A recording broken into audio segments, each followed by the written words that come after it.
अब आओ यमुनानगर की बात। यमुनानगर की बात सुन लो। अभी मेरे को आज यमुनानगर से मिले ये उद्योग व्यापार मंडल मिला। वो कितना परेशान है। वो कहता है कहीं तो इन्होंने टैक्स ट्रेड लगा रखा है, डेवलपमेंट चार्जेस अलग, जो पुराने 100 साल पुराने प्लॉट पड़े हैं उनके ऊपर डेवलपमेंट चार्जेस लगा रहे हैं।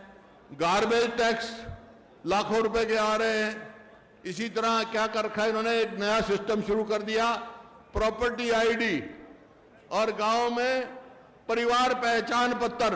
वो परमानेंट परेशानी पत्र है भाई, उसको कोई काम नहीं। वो बुजुर्गों की पेंशन काटने का हथियार है। 5 लाख से ज्यादा हमारे हरियाणा के बुजुर्गों की पेंशन काट चुकी है। और बच्चों का जो स्थिति है आपने देखी।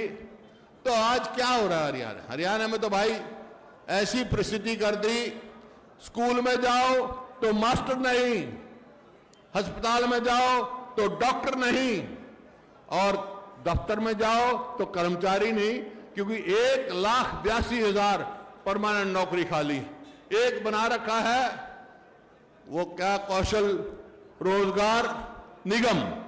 उसका क्या काम है, सरकार ने वायदा था हम ठेका सिस्टम बंद करेंगे, खुद सरकार ठेकेदार बन रही है, कोई परमानेंट नौकरी नहीं दे गए, 2 साल से लगाएंगे, तनख्वाह भी ऐसी उनकी वो है।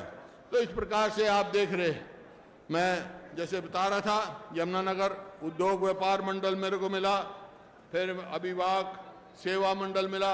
ये जो बच्चों की जो है 6 साल की जो उन्होंने कही है उसके लिए, और 1.5 लाख कर्मचारी तो तरफ से पक्का करने की मांग आई है। इसी प्रकार नंबरदारों के पीछे पड़े हुए हैं भाई, जो हमारी जंगी फौज थी, नंबरदारों के खत्म करने का काम ये कर रहे हैं। एजुसेट चौकीदार जो 2007 में लगे थे उसी तनख्वाह पर है, 7,000 रुपये तनख्वाह पर, उसको पक्का नहीं कर रहे। इस प्रकार से अलग अलग वर्गों की ये आई है हमारे पास। बिजली विभाग के एम्प्लॉयज के अलग आई है, 15 साल से सैंक्शन पोस्ट है उनमें नहीं है। ये तो मैं कल सारी प्रेस कॉन्फ्रेंस में चंडीगढ़ उठाऊंगा बात। ये मेरा कहने का मतलब, चाहे आंगनवाड़ी हो, कोई भी हो, कोई भी वर्ग इस सरकार से संतुष्ट नहीं है।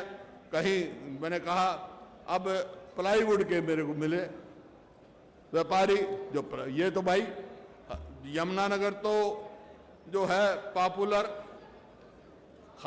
ये धान और गन्ना ये मुख्य फसल होती है। गन्ने की मैंने बता दी, धान के जो आपने देखा जिस प्रकार से हुआ, एमएसपी भी नहीं मिली, लोगों को एमएसपी से कम बेचना पड़ा, और पॉपुलर का जो भाव हमारे समय में था वो पॉपुलर का भाव नहीं, क्योंकि पॉपुलर की इंडस्ट्री जिस प्रकार से हमारा लंपसम का हमने लगाया था, इन्होंने 2% सब पे टैक्स लगा दिया। 150 के करीब इंडस्ट्री यहाँ से पलायन कर चुकी है। इसी प्रकार से मेटल इंडस्ट्री यहाँ से जा चुकी। पीतल का काम है, पीतल का काम भी बहुत कम हो गया। जैसे बताया गया अभी मुरादाबाद से हम बहुत पिछड़ गए, और नशाखोरी बढ़ रही है, जो कि हमारे समय में नशाखोरी, इस प्रकार से हर वर्ग के भविष्य से खिलवाड़ है। ये रोजगार कौशल योजना क्या है, हमारे नौजवानों के भविष्य से खिलवाड़ की जा रही है। जैसे अग्निपथ, अग्निपथ क्या भाई, 2 साल ट्रेनिंग, 4 साल में घर आ जाओ, बच्चा 23 साल की उम्र में घर आ जाएगा, और फिर क्या करेगा भाई। लेकिन कुछ हमारे बेरोजगार युवा मैं रोज देख रहा हूं, अपना देश छोड़ के मजदूरी करने विदेश में जा रहे हैं, घर घर से जा रहे हैं। मेरा उनसे ये आग्रह है कि खाली भाई अपना प्रदेश छोड़ के मत जाओ, अभी इनका टाइम गया, और जब आएगी सरकार तो आपको देखा जाएगा।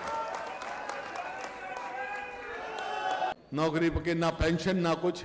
इसी प्रकार से ओल्ड एज पेंशन का मामला है।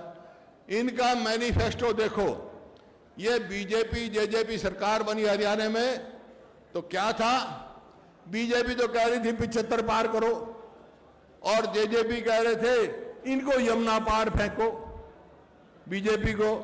अरे अपने स्वार्थ में दोनों यार बन गए। दो मुंह, इस बात से कह रहा हूं, दो मुंह सरकार, दोनों मुंह से लूटने लगे हुए हैं।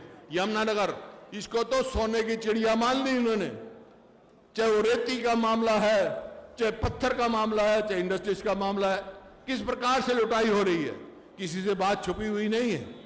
तो आज इस बात से हमारे को एक होकर लड़ना है और जो जो समस्याएं आई है हमारे सामने, उनके लिए महंगाई और कानून व्यवस्था की मैं कह चुका, इनके लिए लड़ना है। और यही आज है भाई, मैं यमुनानगर में आया हूं, सबकी मैंने बात सुनी, हर वर्ग की सुनी। अब मेरी भी सुन लो भाई, मेरी भी सुन लो कि वक्त आने तो मन की बात मन में रखूंगा। यमुनानगर का मैं जो करूंगा, आपको पता है कि हमारा यमुनानगर हमारा बहुत अग्रणी शहर था इंडस्ट्री में। आज हम पिछड़ रहे हैं, आज रोजगार नहीं मिल रहा हमारे यहाँ। आज यहाँ का किसान, क्योंकि आमतौर पे ये चर्चा है कि भाई इस इलाके का किसान, इस इलाके के लोग बहुत सीधे, सच्चे और साफ दिल के आदमी हैं। तो भाई जो आप सच्चे, सीधे और साफ दिल के आदमी हो ना, तो हम, मेरे दिल में भी यही है, सबसे आगे रखेंगे हम सच्चे, सीधे और साफ दिल के आदमियों को हम आगे रखेंगे, इनको पूरा नहीं। अब देखिए कितने तो पेपर लीक हो गए, कितने पेपर लीक हो गए। इनका मैनिफेस्टो देखो, मैंने कई बार कहा, इनकी सरकार बनते इन्होंने कहा था हम कॉमन मिनिमम प्रोग्राम देंगे। आज तक कोई प्रोग्राम नहीं दिया, कि मैनिफेस्टो पूरा ही नहीं किया।